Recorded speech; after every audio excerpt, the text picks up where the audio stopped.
And so they tell me that I have died. And I'm like, no, that can't be possible. And they assured me that yes, that that it was my time, that I had passed away, and I just didn't quite believe it because I didn't feel different. I felt like me, and I was just in this different place. They showed me the accident site. It was like they took me right over the site and just they showed me the accident as it happened. I had been like pulled out before the accident actually had occurred. So that's why the last thing that I remember was pulling into the intersection and then I was gone. I'm very excited to have Karen Schaeffer with me today. Karen, thank you so much for being my guest. I'm honored to have you on the show. Thank you. I'm honored to be on your show. You had an incredible and highly detailed near death experience that lasted for some time. Tell me how this happened for you. Take me back. My experience really began months before it ever occurred because when my son had just been shortly after my son had been born, I went back to work when he was 4 weeks old, and it was my first year teaching. I had been at work and um, probably within the first couple of weeks, I don't remember exactly how long it was. He was probably about 6 to 8 weeks old, and I had a premonition dream. I had this dream one night that I had died, and it was such a scary dream to me. And a lot of what had occurred in my actual near-death experience was things that I saw in this dream. And I remember being so worried about it. I talked to my mother-in-law about it because she was the one who watched my son. And I told her about this dream and how scared I was. And she told me how common it is, for new moms to have dreams like that. But usually they're about, their children dying. But maybe this was the same type of thing, and I shouldn't take it so seriously. But I did take it seriously because during my pregnancy, I'd had a series of premonition dreams and another one about an accident, and that was something that was able to be changed. That I don't know, it didn't work out, and I didn't actually get into this accident. And so I was really concerned with how vivid this dream was, that this was actually real. And so for months after then, I was constantly looking at this. Whenever I was in the car, looking out for this, it was a white truck that was going to hit me. And I was trying to be very, very careful. And eventually it got to the point where, okay, you know what? This hasn't happened yet. Maybe it's not going to happen. And so I just started relaxing and thinking, okay, I've got to let this go. And then in April of 1996. Well, my son was 7.5 months old at that time. I was teaching high school, and I had a student in my class that, I mean, he was a good kid, but he caused a lot of problems in class, was very disruptive and stuff. And he was on the baseball team. And I had been told, in my all my training, again, this is my first year teaching, that when you make connections with kids, sometimes, things that are outside of school, that those can help in the classroom. And so I thought, I'm going to go and pick up my son and come back, and I'm going to watch this baseball game, and maybe it's something that we could connect over. And so I was driving home, and had just gotten off the off ramp from the freeway, and it was a very long off ramp. And I remember when I got off, and so it kind of made a curve. And when I came around this curve, I could tell that the light was green, and I honestly didn't think that I was going to make the light. As I got closer, then I was actually really surprised because I did make the light. And it's like, oh my gosh, today is my lucky day. So I go through the intersection, and then instantly I was in a garden, and I had no idea where I was. And it was the most beautiful lush green garden with flowers and plants and trees, and it was paths, and it was absolutely, absolutely amazing. I kind of walked around. There were some people off in the distance, but no one that was anywhere near me. And I walked through some of these paths and I looked at these plants, and there was just music. There were plants that I had never seen before. It was just amazing. Everything. I remember stopping at one point and looking at these, and they were pretty tall flowers.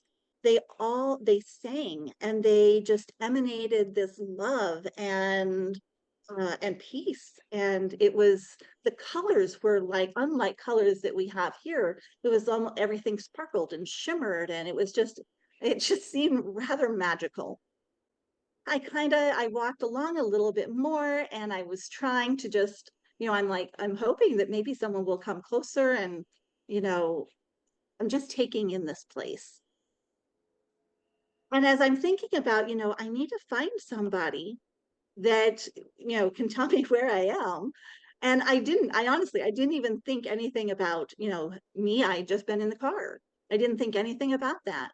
As I'm thinking about, okay, I need to find somebody, then it seemed very shortly after, three people walked up to me. And I recognized two of them. One was I'm so sorry. I'm going to cry today because it is an emotional day. One was my grandpa, on my mom's side, my grandpa Winters, and then one was my great uncle Ross. And my great uncle Ross had been my dad's uncle, who I had known just for a little bit of time when I was very young. So I think he died when I was 2. Um, so it wasn't like I didn't really know him. Um, Although I did have experiences as a kid where um, my Uncle Ross would come and visit me. He watched out for me. So it doesn't surprise me that my Uncle Ross was actually there. I'm sorry. Um, so anyways, I get to know them. Okay, I get to see them. And there's just this reunion that was very, very nice. Had some conversations with my grandfather on some thoughts and feelings and things that I had had. And then there was this other a feminine feeling spirit. I can't say for certain that it was actually a female spirit, but it had just a very feminine feeling to it. I don't even remember what she looked like. I was told that this was someone that I knew previously, that I would remember her when I had fully transitioned and stuff. And it's like, what do you mean? I don't, where am I? What's happened? And so they tell me that I have died. And and I'm like, no, that can't be possible. And they assured me that yes, that it was my time, that I had passed away. And I just didn't quite believe it, you know, um, because I didn't feel different. I felt like me.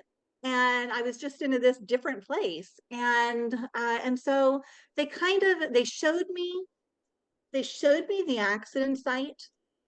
It was like they took me right over the site, and just they showed me the accident as it happened, and and that I had been like pulled out before the accident actually had occurred.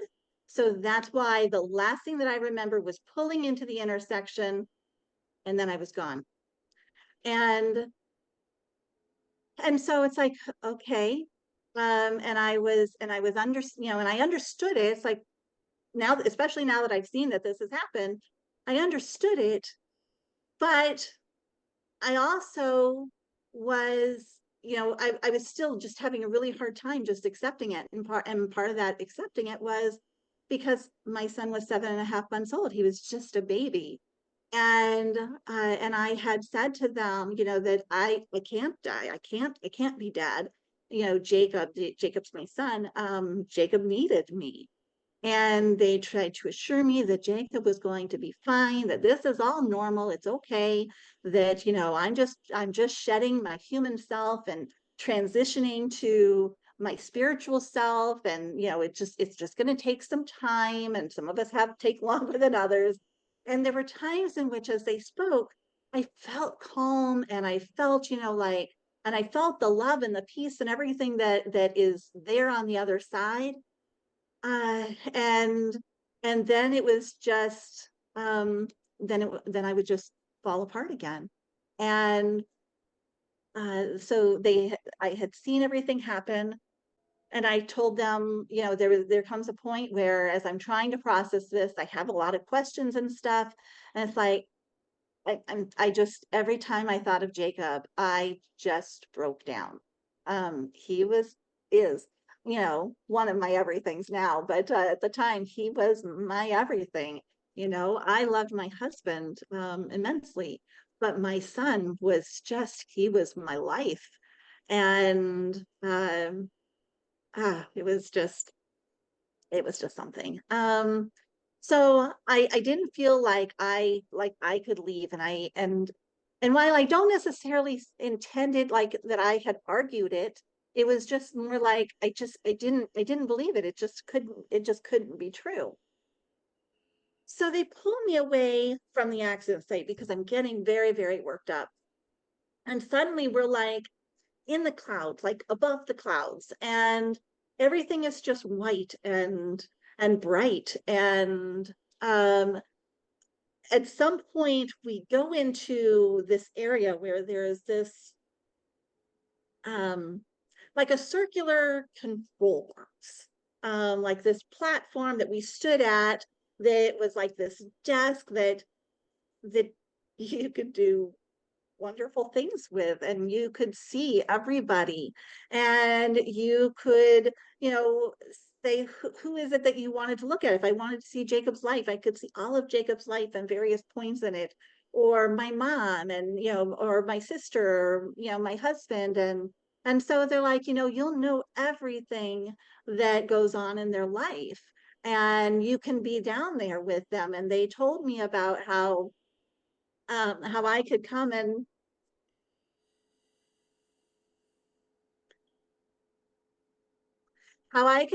and visit him and be with him here.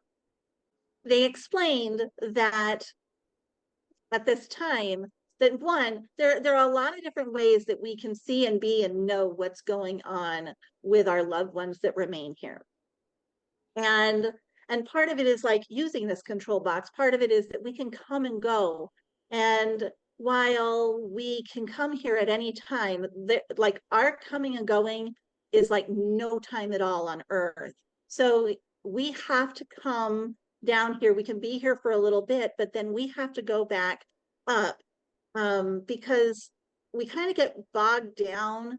I don't know how to explain it, but we almost start to become blind isn't the word that I want to use, but it's almost like that. We become so involved in what's happening here that we start to forget our way home, and we can become lost. And so we have to come back and forth, between the spirit world and earth, if we're going to spend time and be here with our loved ones. As we're talking about that and everything, and we were talking about a lot of different things, there's a point where, I just wanted to be with my family. And I thought about my mom, and that, I wanted my mom to know I was okay. My mom had always said, when I was young, she had said to my sister and I that if anything ever happened to us, my mom was very overprotective. I love her to pieces, and she kept us safe. But she had always said that if anything had ever happened to my sister, she would go to bed and never get up again. So I needed her to know that I was okay. And they showed me my funeral. I remember we walked in, I don't even know where it was, but it was like a church.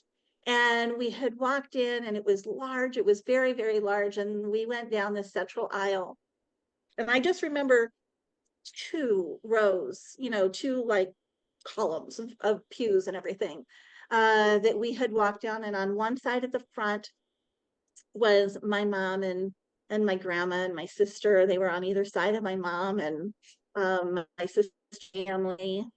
And then on the other side was my dad and other family and stuff behind. And then on the right hand side had been my husband and my son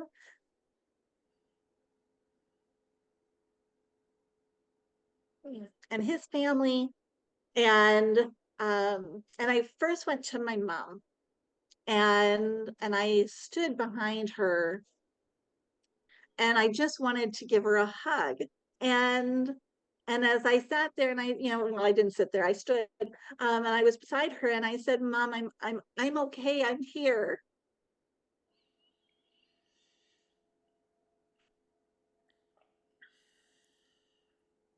And she cried. She was already crying, but she cried harder. And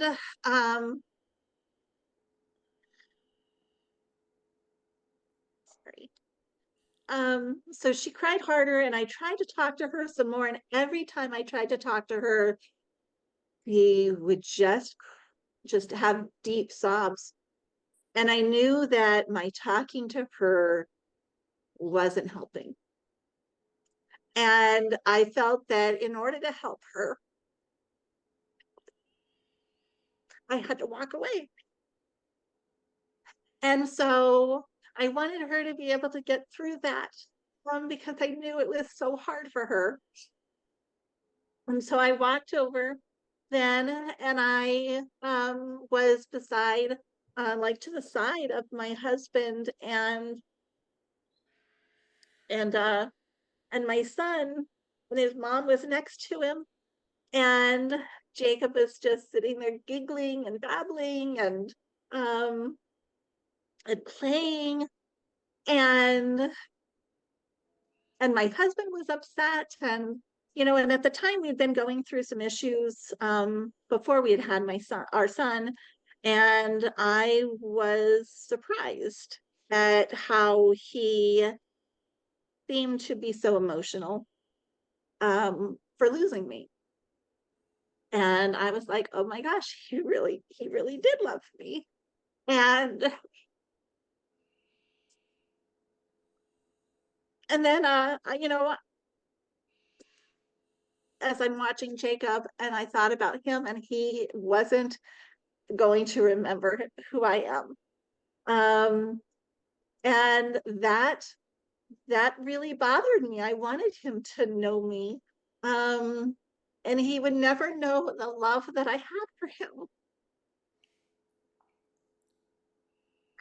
And so I became so extremely emotional.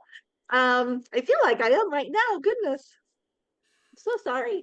Um, so they pull me very quickly again, and we're in the clouds, and they start telling me about how I'm so sorry. Hold on just one second. You're okay, Karen. This is such an emotional story. I think I've had to wipe away my tears a couple times. And the way that you tell it is just, it really hits your heart. You know what I mean? So you're just fine. So we're in the clouds, and they start talking to me about life lessons and that there are important lessons that Jacob and my husband and other people have to learn from my loss.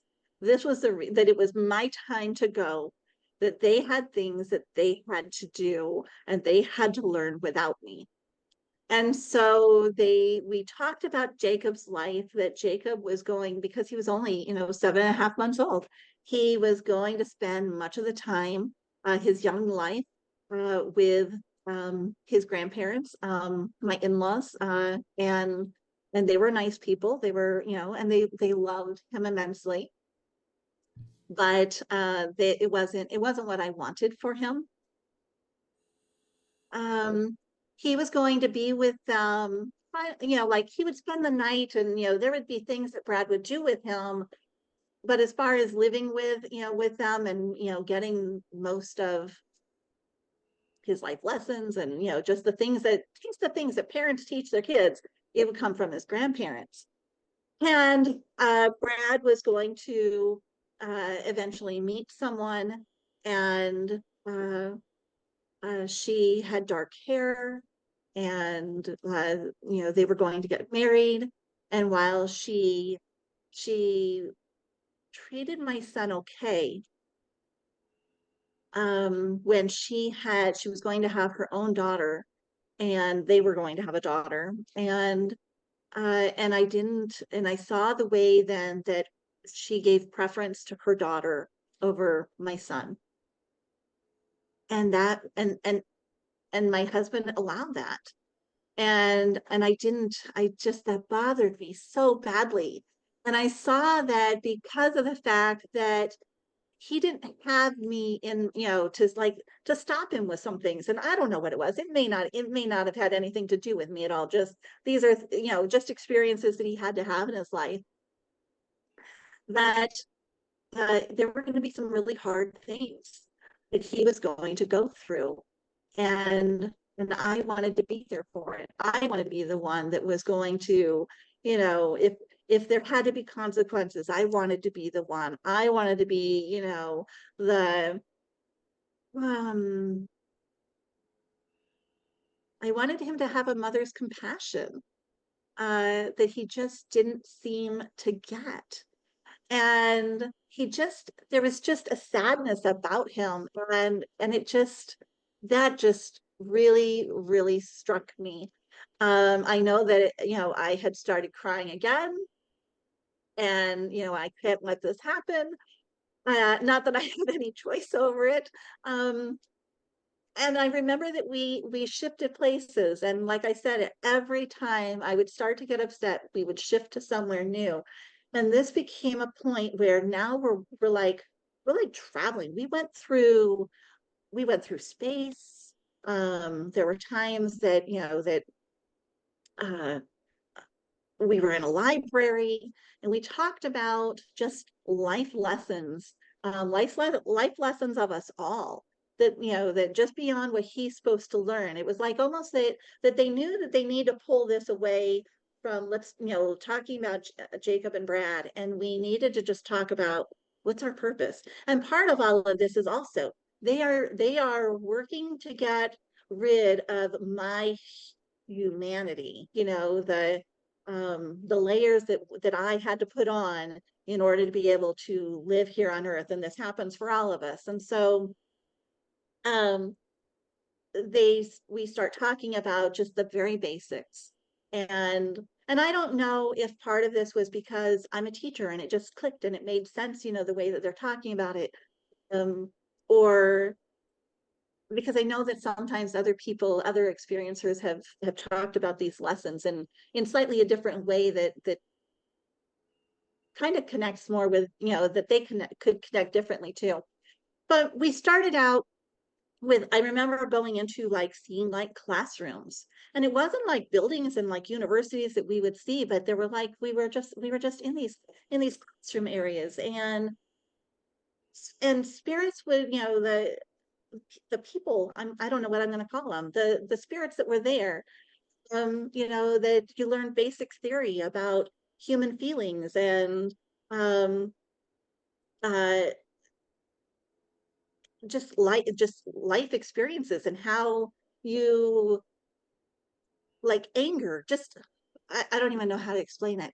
um you gain all of this understanding, just kind of like this theory about all of the different emotions and things that lead to love, because everything is about love on the other side. And it's about how do we build towards unconditional love. And in order to get that unconditional love, you have to understand all of the different realms of things that impacts your ability to love someone else. You get angry with people, and or you feel hurt, and you see atrocities that happen, and all of those things, and we can really hold on to those, and tear us apart and make us dislike somebody else, whereas on the other side, it's really about learning to have unconditional love for everybody, regardless. And so our experiences here are meant to teach us that it's almost like we're actors on a stage, that the things that we experience here, that's not really us. These are experiences that we are like a simulation that we're put into so that we can experience this, so that we can come to understand this idea of love differently. Does that make sense? It does make sense. It makes a lot of sense. Yes. Um, and then, so we start out with classrooms and learning these basic things. And sometimes we can go from having an experience here and then going back into a classroom and learning more. But all of our learning has like these levels, and we take them into different places. And we practice them in different places um, around the multiple universes that are out there. And I remember at one point we go through this library, and there's these shelves, massive shelves that are like stories tall, um, with all these books, and it's all the knowledge of everything that has ever happened and ever will. And um, it's all the knowledge that's there. And we can go through and we can read those, and and we can study that way. There's so many different ways to learn on the other side, and to help with our thinking and help build this unconditional love.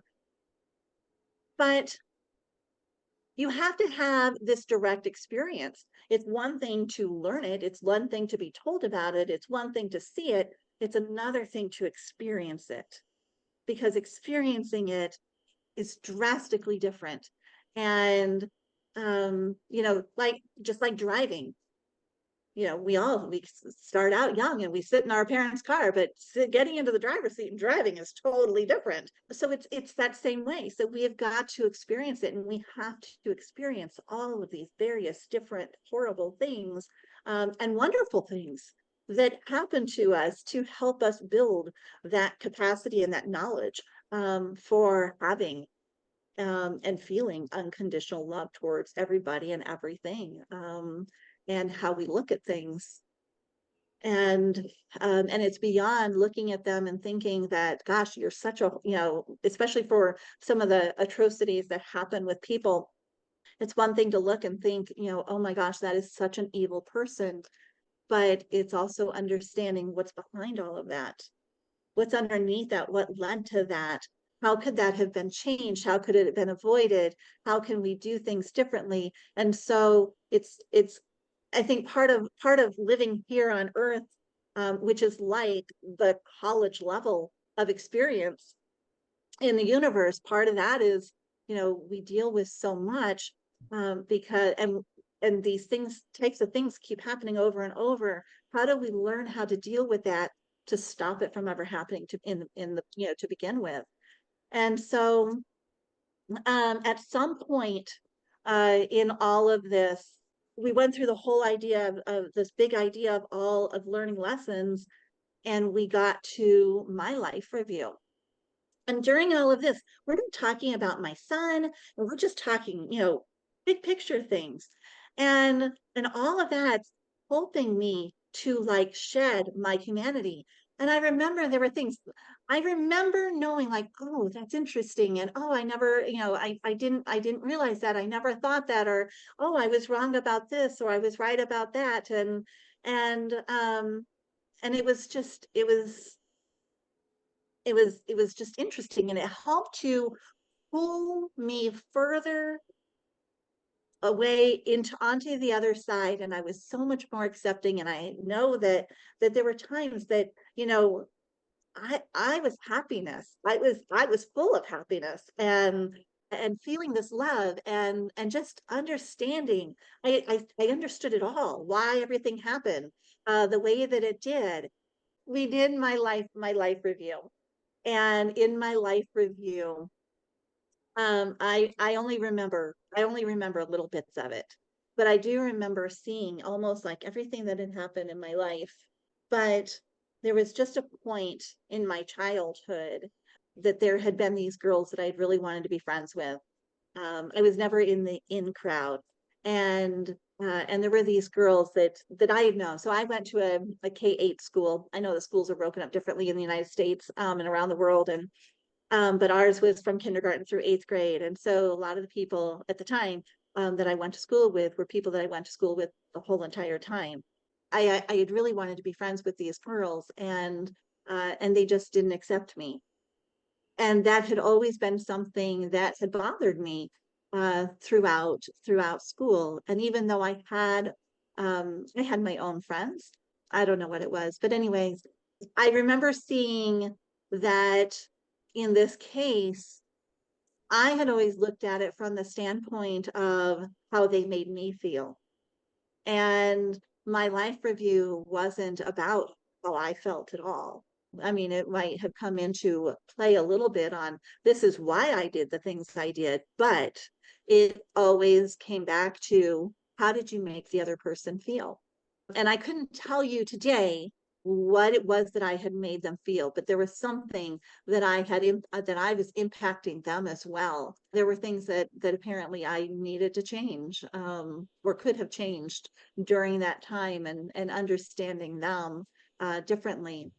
My guides had told me that, that sometimes it's often little things that we do that can have a dramatic impact on others, that we have to be conscious of our behaviors both internally and externally, that that our thoughts have power. And even just the way that we think about someone, if we don't like them, that it does have power, that it does impact, because it all becomes energy, and that energy gets directed at them in one way or another. And that, it's important to show kindness and compassion and love to those all around us, even those that we don't even know, the people we see on the street, and our neighbors who are having trouble, and that we have a far greater impact than we even realize. It wasn't, like my life review, it wasn't about judgment, and oh, you did this wrong. It's not like you're weighing either you're a good person or you're a bad person. It was really like an analysis of your life, of your play. How was your performance, and what did you learn? What did you bring back from it? I think that too often we get caught up in this idea that religion will often teach, and there's this hell or there's not, and you're either a good person or you're a bad person, and it just wasn't that. And that to me, looking back on the things that I had learned, that's reassuring and that's loving, because that's wonderful. I grew up going to Southern Baptist churches when I was younger, and I remember being like right around 10, and fearing fearing God. And because it was like, if God was unhappy with you, then you're going to, feel, and his wrath and fury. And I remember growing up just being terrified of what happens when I die. And I look at it now and I'm like, oh my gosh, heaven's the most amazing, wonderful place there is. We talked about so many different things as we traveled. We talked about religion. We talked about God's forgiveness and pathways to heaven. We talked about how, some things that are said in religious texts aren't necessarily from God, that they're either religious or government constructs that are meant to control the people. And but God is love. God loves every single one of us, just like a parent loves their child. And it's millions of times more than we have the love that we have for our child. It's way beyond that. It is almost, I mean, it would make you feel like your heart's going to explode, all the love on the other side. And we talked about how, that there are so many different ways to the light. learning and teaching, and it was wonderful. I remember learning that because in high school I had learned about mythology and kind of questioned, for a period of time, and this led to my fear also. Is there more than one God? Are there gods and goddesses? And I learned that no, that there's just one God, but that we have very high enlightened people that are, masters that are below that, and we're all working our way up to that. And to some degree, it has a very Hmm, it's the idea. I don't remember the word for it anymore. But it's that idea that involves like karma and like you're working your way up to enlightenment, but it's different. It's similar, but it's different. And but there are all of these different levels in the spirit world. That there is this, that there's this chain of command, basically, that there's a hierarchy of things. And so you start out with God and you have these enlightened masters and you have your angels, and some of those angels are there to protect, and some of your angels are guardians, and angels are doing very, very many different things, and there's various levels of the angels. And then further down you get into way down you get into guides, and it's like everybody has a role on the other side, and part of that is learning and building and growing, and becoming more enlightened, becoming more aware of unconditional love and how to be it. We have a choice, and so when we're on the other side, we either take on these jobs, or sometimes, especially if we've had like some rough existences, we may choose to take a time to rest from it all. We talked about what happens to people who have lived terrible lives, and that sometimes people who have been exceptionally cruel and murderers and things like that, that sometimes when they die, they are sent right back. And I remember that there were certain parameters to it, that that there are some reasons why they instantly just send you back, and it's just like you're born again and you have to experience this. But other times, then they get a period to rest and look at what is it that they did, and sometimes they have to overcome just the toll that they took on people, and how that felt, to know that this is what they had done, despite the fact that they were supposed to come and learn and be loved. And so they may take a little bit of time for them to go back before they decide that, okay, we're going to practice this again. And they will come back, and then they will attempt to relearn those lessons. And we all have the ability um, to attain salvation um, and God's love. And we talked about suicide and what happens there. There was a point in time that that I had thoughts. I had a student that I had student taught, that she was a wonderful girl. She committed suicide, and then there was someone else that through the family we had known, that had committed suicide. This was something that was on my mind, that as I'm learning all of these things, what happens. And it's the same thing, that that God loves everybody, but we still have our lessons to learn, and so they have to come back, and they may have a period of a timeout, and getting themselves together, and then they've got to come back. They've got to learn those lessons.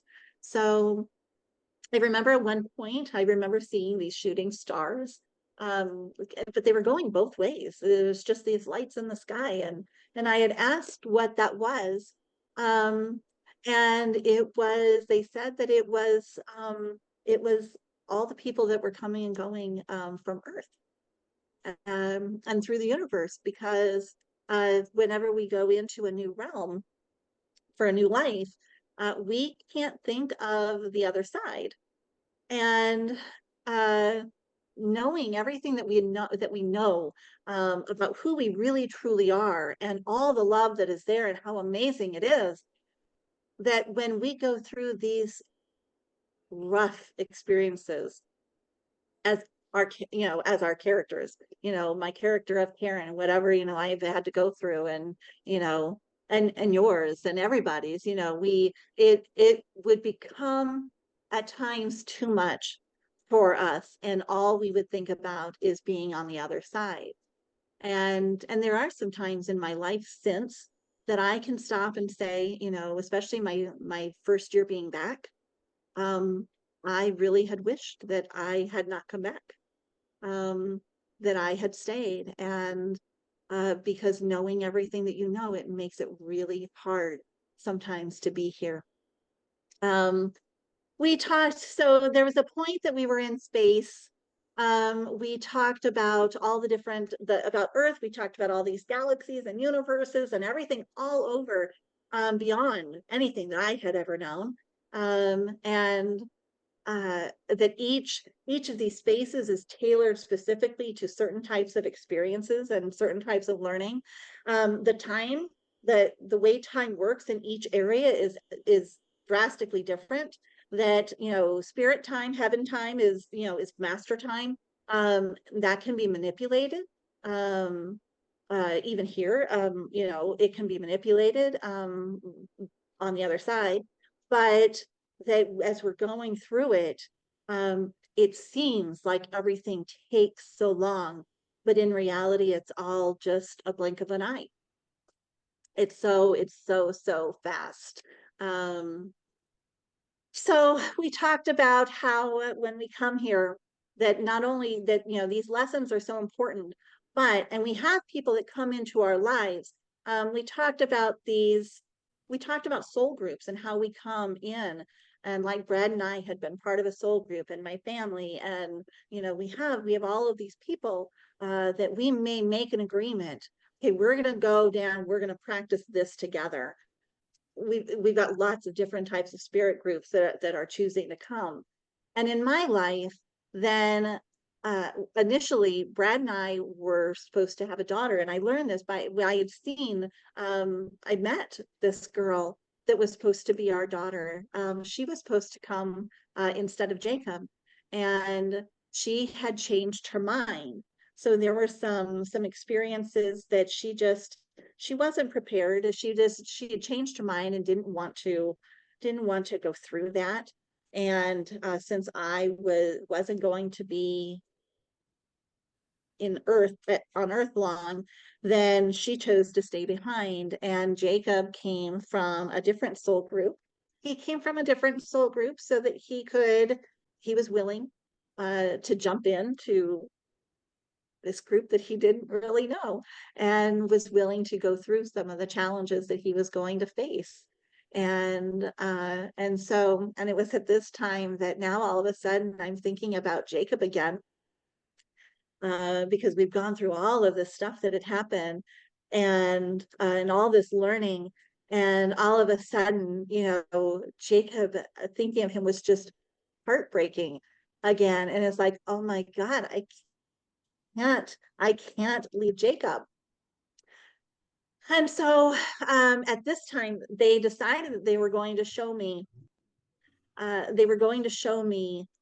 more about the purpose of his life. I had seen his young life. Now showed me what happens to him and what's his importance. So like I remember seeing a point where he's working in an office. I saw that he had kids at one point. I'm not entirely certain if they were his kids or his grandchildren, but there are three boys, and all brothers, and and then their children and grandchildren, and Jacob's grandchildren, great grandchildren, are important for our future. They showed that there are some challenges that I don't necessarily want to go into fully, today, based on other interviews, but there are some challenges that the U.S. is going to experience. and breaking up and physical changes to our environment. Our Constitution, and it's already changed so drastically from what it was when it was first created. But my his one of his great grandchildren, great, whatever it is, I don't even know at what level it was going to become very important in helping to correct the path that the United States was on, and trying to change the Constitution to something that was more for the people and more what was originally intended. And this was, this was going to be something that was very dangerous, but was very needed. And so the experiences that Jacob had and the things that he would teach his children and his children would teach their children and so on, that this was all instrumental. It was all intended to change this, partly to change this event. There were so many different things that we talked about, that I just don't even remember. Um, and we get to this point where I am feeling like this edge of no return, and I can't stop crying about Jacob. I'm like literally sobbing, and I just can't go. And I'm not like, I wasn't trying to say, no, I refuse to go. It wasn't like that. It was just, I just couldn't bring myself to do that. And so I'm sobbing. And I remember this point was one of the points in my dream. This is where I woke up sobbing. And, but what I didn't see in my dream is what happens. I'm so sorry. What happens next? Because what happened next is that a higher spirit, I think it was God. I don't know for sure that it was God. It could have been Jesus. It could have been, I don't know, whoever it was, just some higher person who had power, and size. And um, they literally, I'm sobbing uncontrollably. And I feel like the way I liken this is like to the movie uh, King Kong, when King Kong grabs up the woman and he has her in his hands, and at some point she calms down and she just sits in his hands. She feels enveloped and safe, and or at least that's the way, that's how my mind took it in the movie. But this was how I felt. I felt safe, and I stopped crying, and I just felt this security and this warmth and this safety and this love. And he told my guides to let me go back. And they argued with him and they said, she's almost there. We need just a little bit longer. And this person said, no, I had a high potential for being lost. That if I came back, knowing that I could come back, then I wouldn't leave. And when I'm looking at this today, and I would be like, yeah, that would totally be me. I probably would not have left, even knowing that I could come right back, and it would be like no time has changed. Um, and so, despite the fact that they were upset with this, and just felt like, just disliked it, they accepted it. And suddenly we're at this podium, and they've got this big book, and they're going through and they're writing things in it, and they literally were changing the timeline. So they're changing the timeline because in order to let me come back, there were things that, that Jacob and my husband and other people were supposed to learn from me being gone. And now they have to change those, how and when, and who, and so they've got to make those connections on where they're going to learn those from. So it ends up getting to this point where now, they finished rewriting their paths. And now it's time to develop mine because I had gone through my life lessons. I had done what I was supposed to do. And so now they had to create new lessons for me to continue. I don't have any recollection of what those were. Nothing. I just remember that we did this, and I remember questions that they had asked me, like what path did I want to take? Do I want to be more religious? Do I want to be less religious? Did I want to have any, psychic spiritual ability? And at the time in my life, I was actually pretty scared of the abilities that I did have. And so I didn't want any more at the time. Now I wish I did, but um and we had decided that, I decided that I really just I was happy with who I was. I just wanted to go back. I was fine with the way my life was. I didn't need to change that. So whatever lessons they ended up, writing in for me, then I was good with. And so then it gets to a point where it's time for me to come back. I'm going to stop. There were things that I saw in my life that happened. I remember seeing that at the time I was teaching high school. I remember seeing that I was working with really young kids. And at that point in my life, I had already decided I did not want to work with really young kids. Now I had wanted to work with second grade for most of my life. But by the time I was teaching high school, I'm like, oh no, this is where I want to be. But I saw myself teaching younger kids, and then I saw myself with some slightly older, and just, and then at some point high school again. And I've never gotten back to that point yet. But I saw some health issues that I would go through. Um, I never talked about this until after it happened. I saw my divorce.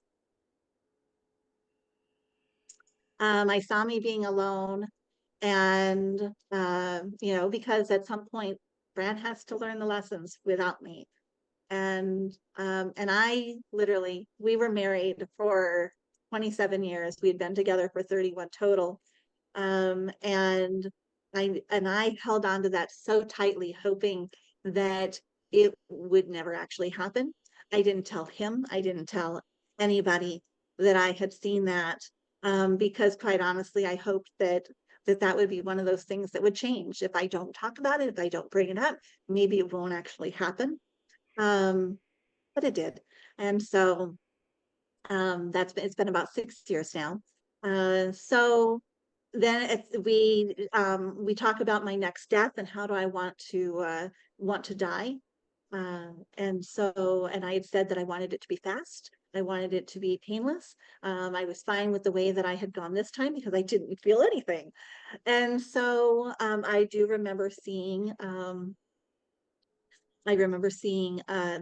car accident that would happen, and I go through a light, almost very similar to what had happened with me, but I had gone through a light. But as I'm going through this light, I become incapacitated. I remember feeling this pressure on my chest, and then I passed out.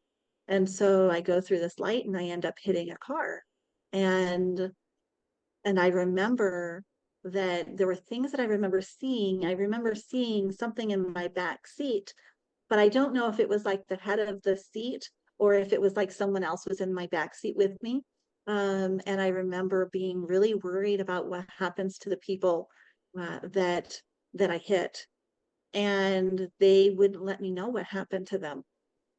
And I remember being very worried, very upset by that. And but they wouldn't tell me. I don't know if they died. They just told me that in this case, everything's as it should be. And everything, I think probably that coming back with knowing that, uh, I think that would be awful, because even just not knowing is pretty, can be, when I stop and think about it, can be really very hard. We get to that point, we finished everything. I am told that uh, that I will not be able to remember most of what it was that I had learned on the other side, that it would just be too hard. Um, So there are a lot of things that I know we had. I mean, it was like I learned all the histories and secrets and everything of the universe. At least it felt that way. And now I don't, I just know this. And I feel, so that they took me to the accident site where it happened. Um, I feel fortunate with what I did come back with, but I was okay with the fact that, okay, I wouldn't remember this stuff. I didn't really care. I just wanted to be with my son. And so they told me that I that this is my one time pass, that it rarely happens, and that when I come back the next time, there's no coming back. That it is my time. It's so, and I'm happy with that. And I do ask some questions. How long do I have? Give me some guideposts. What can I see along the way? And I don't get any kind of answers. And it's probably good that we don't know when we're actually going to go. We would focus on that too much. Um, they did tell me that they had corrected a lot of what they could um, uh, from the accident. It was a very serious accident, and so I would still have some issues that would come, be a result of the accident. And I was fine with all of that. And then the next thing that I know, I'm like dropped into my body. And so I woke up in my car, and in my car, I'm in the driver's seat, and I remember waking up, and I have the steering wheel in front of me, and there's like smoke rising from the steering wheel, and the truck that hit me is literally like right here. And I remember hurting all over. And then I began to realize that there were people that were banging on my windows, on both sides of my car, and they're trying to get in and they can't get in. And my first thought was, wow, this is what it's like to be in an accident. Because I had never been in an accident before. And so that was, and I just, it's like such a weird thought. Why would that be my first thought? But then I reached over, I just had it was a brand new little Ford Escort, and I reached over and I unlocked the door, and this girl comes in. It was mostly, I remember this girl mostly, and her mom, and they were there trying to talk to me, trying to keep me awake. And I remember there are times that I was like still like in and out, and closing my eyes. I had such a headache, and she kept talking to me, and they asked me about my phone number and who can they reach and emergency stuff. And I started to give them my phone number, and I realized that no, that's not it. I needed to give them my mother-in-law's because they needed to let them know. And then I thought of Jacob again. And it's like, where is Jacob? Where is Jacob? Because I had his car seat in the back seat, and they're like, is he with you? And I had no idea. I didn't know anything at this point. I just I couldn't think of anything. And so, um, uh, the fire trucks come and everything, and they get me out, and I was pinned into my car. Had a lot of damage, had a traumatic brain injury. So my head went through my windshield. So my driver's side windshield, the door, and slammed up against the headlight of the truck that hit me. And so I had glass in my face, all over my face, and traumatic brain injury. My shoulder was broken, my collarbone was broken, ribs were broken, my hip was broken in two places. My tailbone was fractured, crushed, and my knee that had been trapped was really, really hurting. And it took a while. It took a long time. I had a headache for over a year, the constant headache that wouldn't go away, memory issues, things like that. Uh, and um, and and there are still issues that I deal with. I forget a lot of things today, and um, but I'm here. I'm here. I cherish every day. I remember at one point, I remember being 20 when I turned out of my teens and I turned 20. And I was 24 when this accident happened. I remember crying at 20. It seemed like that was the thing that you're supposed to do, when you change and you go up to, a new thing. I remember my mom crying at 30. And and I remember being so upset that I'm no longer this teenager. And now I look at every single day is a blessing. It's a blessing. I'm so thankful to be here. Even the highs and lows and the trouble that I have, difficulties that life brings. Um, I'm thankful for all of it, that I get to experience it, and that I am here. And the girl that I saw, um, I'm pretty certain is my daughter. So after all of this had happened, so Sarah was born 2 years later. Um, and she's amazing as well. And and that's it. I think every day is a gift, and we need to look at that. And you learn so much, and it's a miracle that you were able to bring it back with you, because so often there's even people that remember parts of their near death experience. They say, I wasn't allowed to bring this back or that back, or I don't really remember. And you brought so much back with you. And there are things that I couldn't tell you point blank. This is what I know. I couldn't tell you where I learned it, but over the years, people will ask me questions, and my mom especially. My mom asked me a lot of questions, and they're not even about things that I've learned, like the things that I've shared. Just they're like other questions about these other things, and I have an answer for it, but I don't know where it came from. It's not my answer, but it's just what I've come to know. And so there are other things that I know that are just innately in there, that I'm blessed. I do feel blessed that I had this experience, because my fear of dying is gone. you know my dad died not long ago, and just when you have friends or family who pass away, and it's a different knowing.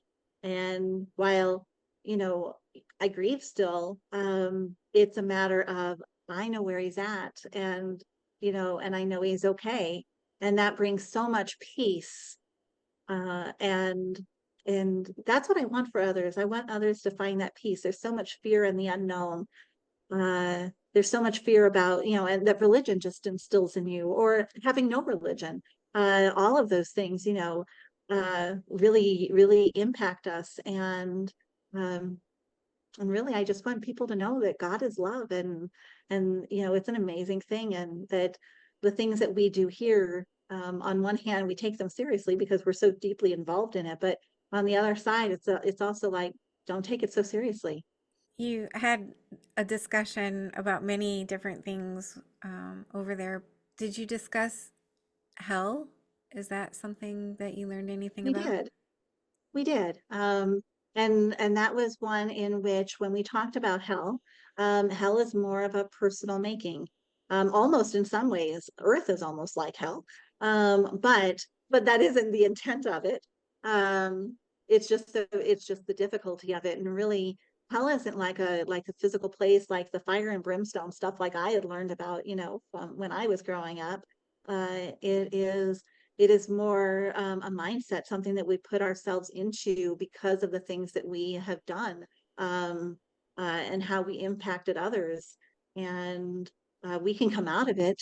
Hell isn't a place that we're thrown into, and that this becomes our prison for all of eternity.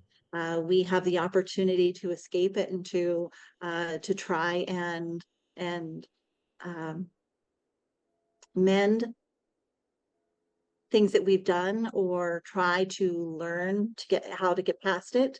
And because everything is all about learning those lessons. And so when you get to a point that you can forgive yourself for the things that you may have done to others, and you're willing to try again, uh, then those are the ways that you can escape that. But hell is really just a personal thing that we do to ourselves.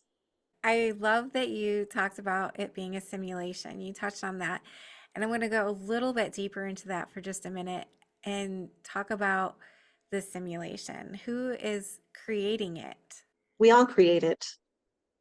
we all create it. It's not like we're in a video game where everything is just, not everything is fully pre-planned, but it is, we're coming in to, I'm coming in to play this role of Karen, and I have these things that I need to teach others, and I have things to learn.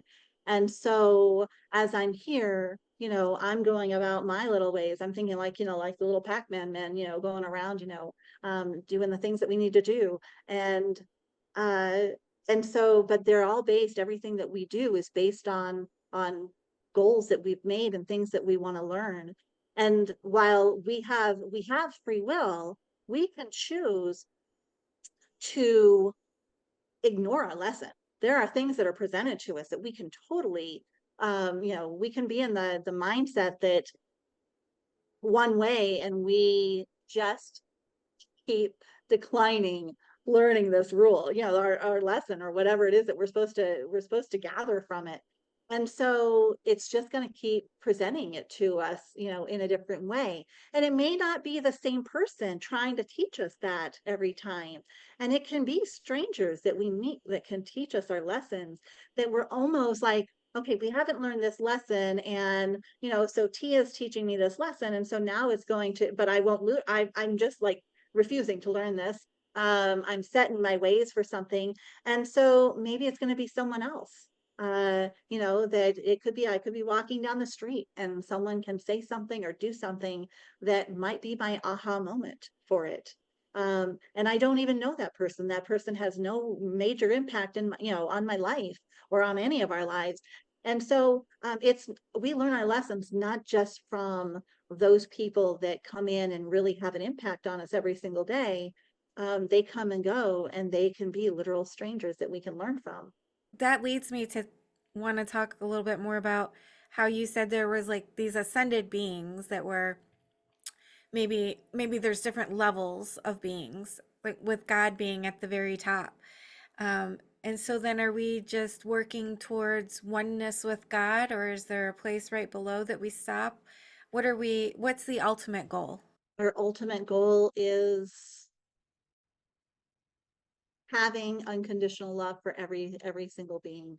Is it to be godlike? I can't answer that. I don't know. Even for these ascended masters, that that they are there, they espouse that, that unconditional love for everybody. Are they there? Are they the same? I don't know anymore. I knew it. I feel like I knew everything. I understood the whole way everything worked. That I don't remember that. So I know that there are others who will say that, yes, that we're working towards this, to be one with God, that we are God, and that we're just different levels. I don't necessarily have that I brought back, though, that I remember. And then one other thing that I want to ask, because I know we're pressed for time, but this is a question as you were talking about, it came up to me and I wanted to ask. You're talking about all the learning that we do, and then there's all these different realms that we can go into. Is it like we learn lessons and then we go in to to test those lessons, to put them at work, kind of like a final exam or something along those lines? Yeah, so the point of these other locations is simply to practice. And so we go in as different beings. We're not, I don't even think that we're humans, in those realms. Um, but we go into these different planets and things to experience, but it's not at the same level as what we have here. So I mean, if we were looking at like our educational system, and we think, okay, you first go into preschool and you learn your basics, and so like some of those, it's just a matter of giving you that experience. So you start to learn it, and then maybe you're going to take that and you're going to go into a different realm, and now you're going to you know learn more about that and build that deeper. And so it isn't until we get to this realm that is like the hardest of them all.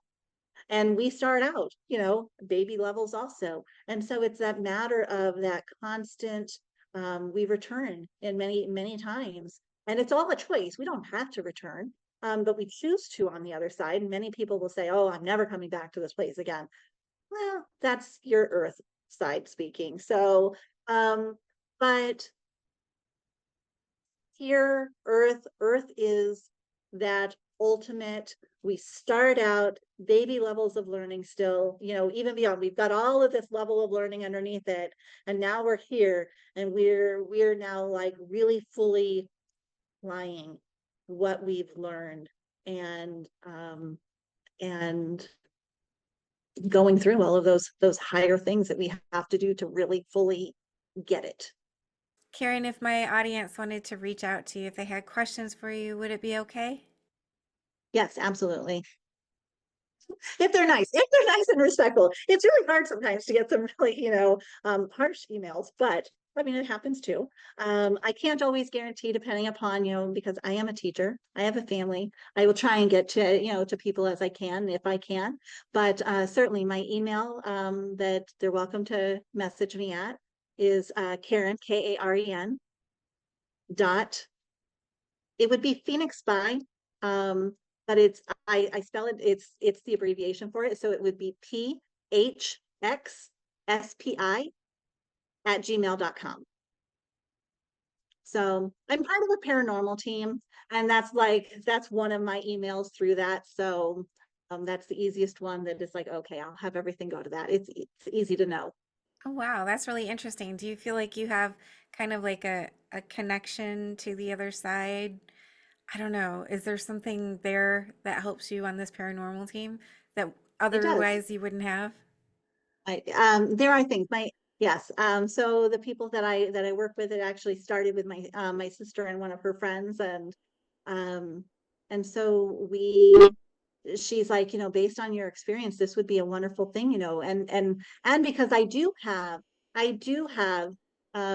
connections and get messages, and I have visitations and things, and and sometimes I get messages for other people, and so she asked me to join this, and so it's been probably, I might be going on 10 years now. It might be less than that.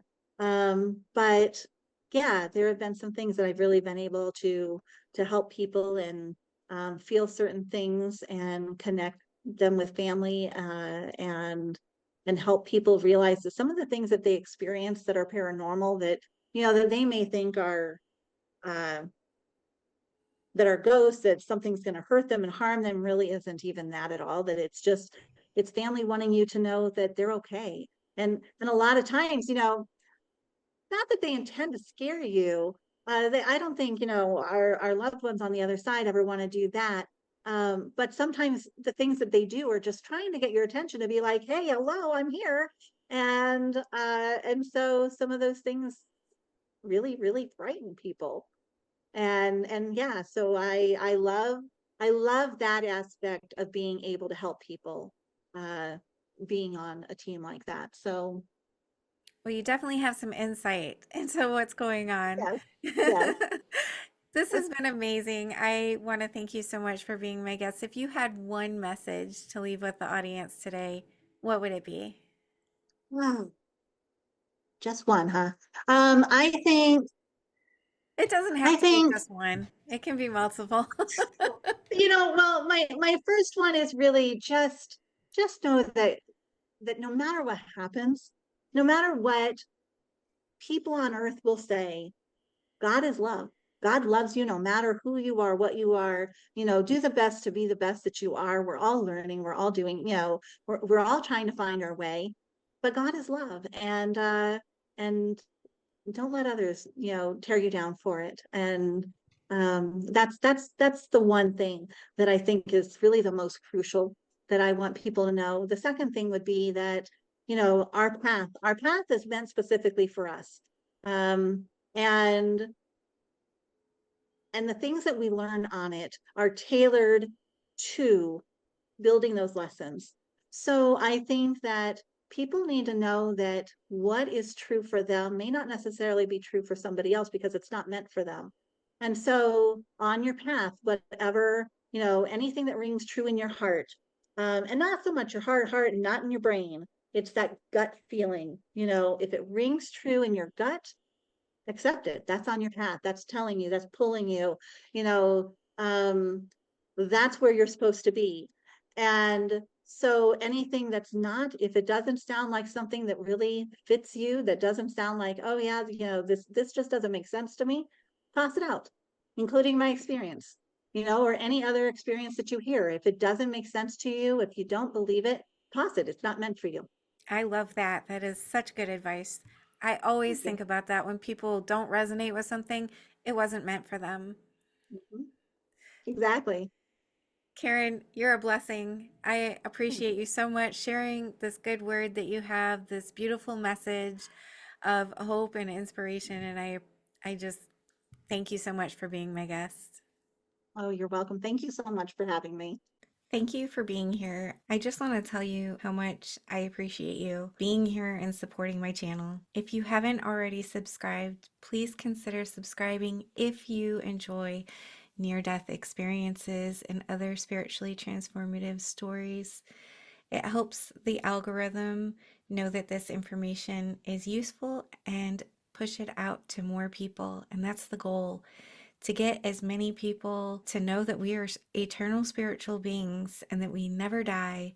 Our bodies might die, but our essence will never die. And I want people to live with less fear. Let's all spread the word. Like, comment, subscribe, share, hit that little notification bell so you get all the notifications when my videos post. Thank you for all of your support. I'm sending love to you.